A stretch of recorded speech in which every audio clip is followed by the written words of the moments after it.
وہ رات جب چاند نے گواہی دی، ایک ایسی کہانی جس نے ایک چور کو ولی بنا دیا۔ مدینہ منورہ کے قریب ایک پہاڑی گاؤں میں ایک نوجوان تھا جس کا نام زید تھا۔ وہ بچپن ہی سے یتیم تھا، غربت میں پلا اور دنیا کے دھوکے میں پڑ کر چوری کا راستہ اختیار کر بیٹھا۔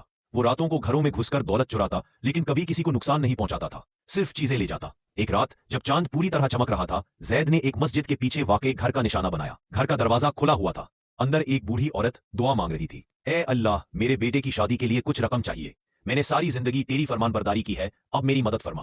زید نے دیکھا کہ عورت نے ایک چھوٹا سا تھیلا جس میں سونے کے کنگن تھے محراب کے پاس رکھ دیا اور سو گئی۔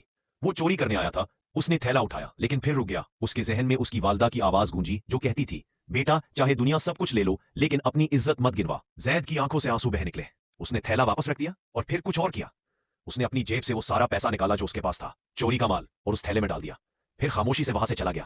اگلے دن بوڑھی عورت نے تھیلا کھولا تو حیران رہ گئی، نہ صرف اس کے کنگن تھے بلکہ اسے کہیں زیادہ رقم بھی۔ وہ روتے ہوئے مسجد پہنچی اور شکر کی نماز پڑھی، لیکن سب سے حیرت کی بات یہ تھی کہ اسی رات زید کے خواب میں ایک نورانی شخصیت آئی اور بولی، اے زید، تمہاری وہ ایک نیکی جو تم نے خلوص دل سے کی، اللہ نے اسے قبول کر لیا، آج سے تمہارا نام ہے زید التائب، وہ زید جو توبہ کر گیا۔ زید نے اسی دن توبہ کی، اپنا سارا چوری کا سامان پھینک دیا اور علم حاصل کرنے کے لیے ایک عالم دین کے پاس چلا گیا۔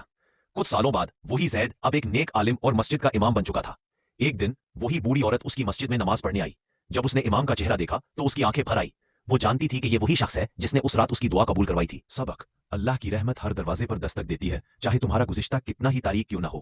ایک سچی توبہ، ایک نیک نیت اور ایک چھوٹی سی نیکی تمہیں جنت کے راستے پر لا سکتی ہے۔ کہ اللہ تعالیٰ فرماتا ہے، جنہوں نے برے کام کیے پھر اس کے بعد توبہ کر لی اور ایمان لے آئے تو کچھ شک نہیں کہ تمہارا پروردگار اس کے بعد بخش دے گا کہ وہ بخشنے والا مہربان ہے۔